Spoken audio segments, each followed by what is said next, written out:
ഗർഭപാത്രത്തിന്റെ പ്രാണവേദന പുറത്ത് ആഘോഷങ്ങളാണ്. മാലാഖച്ചിരിയുള്ള ഒരു കുഞ്ഞു ജീവന്റെ വരവിനെ ലോകം ആർപ്പുവിളികളോടെ വരവേൽക്കുന്നു. മധുരം പങ്കുവച്ചും മുത്തങ്ങൾ നൽകിയും അവർ ആ നിമിഷത്തെ ധന്യമാക്കുന്നു.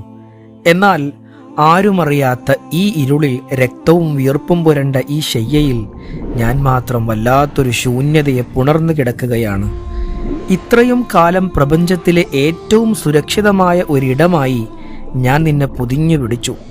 ഇന്ന് നീ പുറത്തുപോയപ്പോൾ ഞാൻ ഒരു പാഴ്വസ്തുവിനെ പോലെ ഉപേക്ഷിക്കപ്പെട്ടിരിക്കുന്നു.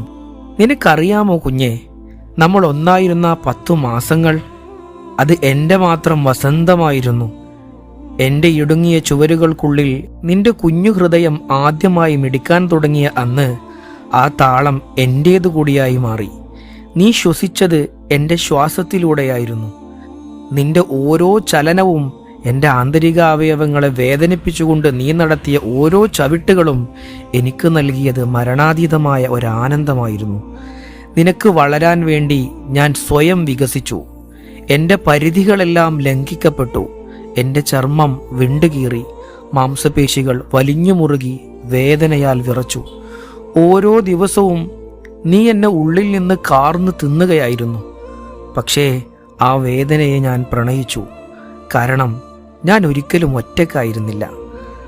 നമ്മൾ ഒരു ശരീരവും 2 ജീവനുമായിരുന്നു. ആരും കാണാത്ത ഒരു മഹാസമുദ്രമായിരുന്നു നമ്മൾ. നിന്റെ ലോകം ഞാനായിരുന്നു. നിന്റെ ചൂടും നിന്റെ ഗന്ധവും എൻ്റെ ഓരോ കോശത്തിലും അലിഞ്ഞു ചേർന്നിരുന്നു.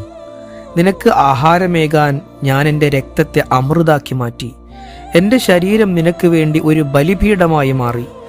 ലോകം നിന്നെ കാണുന്നതിൻ്റെ എത്രയോ മുമ്പേ നിന്റെ ഓരോ വിങ്ങലും നിന്റെ ഓരോ സ്വപ്നവും ഞാൻ തൊട്ടറിഞ്ഞു. അന്ന് നമ്മൾക്കിടയിലെ രഹസ്യങ്ങളില്ലായിരുന്നു. നീ എന്ന സത്യത്തെ ഈ പ്രപഞ്ചത്തിൽ നിന്ന് ഒളിപ്പിച്ചു വെച്ച എൻ്റെ സ്നേഹത്തിന് ആരും നന്ദി പറഞ്ഞില്ല. എങ്കിലും ഞാൻ സന്തോഷവതിയായിരുന്നു. പക്ഷേ ആ വേർപിരിയലിൻ്റെ നിമിഷം അത് വിവരിക്കാൻ വാക്കുകളില്ല. നിന്നെ പുറത്തെടുക്കാൻ വേണ്ടി ഞാൻ അനുഭവിച്ച ആ പ്രാണവേദന, അത് നീളുന്ന ഓരോ നിമിഷവും എൻ്റെ അസ്ഥികൾ തകരുകയായിരുന്നു.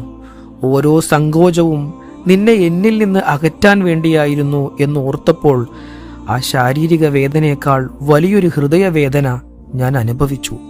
ഒടുവിൽ ആ കഠിനമായ പോരാട്ടത്തിനൊടുവിൽ നീ എന്നിൽ നിന്ന് പുറത്തേക്ക് വഴുതിപ്പോയപ്പോൾ ഒരു നിമിഷം എൻ്റെ ലോകം നിശ്ചലമായി. ആ പൊക്കിൽ കൂടി മുറിച്ചു മാറ്റിയപ്പോൾ എൻ്റെ ശരീരത്തിൻ്റെ ഒരു ഭാഗം ആരോ വെട്ടിമാറ്റിയതുപോലെ തോന്നി. ഇപ്പോൾ ഇവിടെ കൊടും തണുപ്പാണ്. നിന്റെ കുഞ്ഞു ശരീരത്തിൻ്റെ ആ ചൂടില്ലാതെ, നിന്റെ അനക്കങ്ങളില്ലാതെ ഞാൻ വല്ലാതെ തണുക്കുന്നു. ഇത്രയും കാലം നിന്നെ താങ്ങി നിർത്തിയ എൻ്റെ ഭിത്തികളിപ്പോൾ തളർന്നു തൂങ്ങിക്കിടക്കുകയാണ്. ഒരു യുദ്ധം കഴിഞ്ഞു തകർന്നടിഞ്ഞ പടനിലം പോലെ ഞാൻ ശൂന്യമായിരിക്കുന്നു. എല്ലാവരും വന്ന് നിന്നെ തൊടുന്നു. വിടർന്ന പുഞ്ചിരിയെക്കുറിച്ച് അവർ വാചാലരാകുന്നു. പക്ഷേ നിന്നെ പടുത്തുയർത്തിയ ഈ കഠിന പ്രയത്നത്തെക്കുറിച്ച് ആരും മിണ്ടുന്നില്ല. ഉപയോഗം കഴിഞ്ഞൊരു സഞ്ചി പോലെ, വിരുന്നുകാരൻ ഒഴിഞ്ഞുപോയൊരു വീട് പോലെ ഞാൻ വെറും ശൂന്യതയായി മാറി. എൻ്റെ ഉള്ളിൽ ഇപ്പോൾ വലിയൊരു ഗർത്തമുണ്ട്. നിന്റെ സാന്നിധ്യം നിറഞ്ഞു നിന്ന ഇടത്ത് ഇപ്പോൾ ഇരുട്ടും തണുപ്പും മാത്രം. നിനക്ക് ജീവൻ നൽകാൻ വേണ്ടി ഞാൻ സ്വയം ഇല്ലാതാവുകയായിരുന്നു. ഈ ചുക്കിച്ചുളിഞ്ഞ വടുക്കളും മായാത്ത പാടുകളും ഞാൻ നൽകിയ ത്യാഗത്തിൻ്റെ അടയാളങ്ങളാണ്. ആ പാടുകളിൽ വിരലോടിക്കാൻ ആരും വരില്ല. അവ കണ്ണാടിക്കു മുന്നിൽ വിലാപമായി മാറും.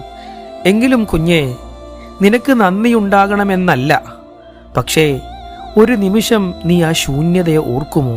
നീ ശ്വസിക്കുന്ന ഓരോ ശ്വാസത്തിലും പാതി എൻ്റേതായിരുന്നുവെന്ന് നീ അറിയുമോ?